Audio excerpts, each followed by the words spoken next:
Hey everybody, what is going on? I hope you guys are all doing well, and welcome to another tutorial video. In this video, I'll be explaining to you guys how you can keep Google Maps on while driving, so let's get right into it. Now, the first thing I recommend you have is, of course, you should be using your mobile phone or your mobile device in your car. You shouldn't do so while driving, of course. So if you want to set everything in maps that you need for navigation, set it before setting off so that you don't have to control your phone while driving, since that is a distraction.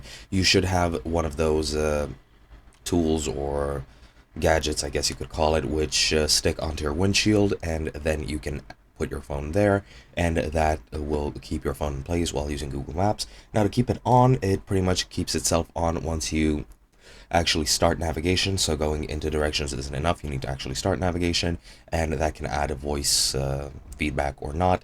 That's dependent on your choice, but once that's on, once directions is on, and once you start the journey, then it'll pretty much stay on itself. If it keeps shutting off, make sure that you modify your phone settings so that your screen timeout is nothing, so that your screen doesn't lock by itself.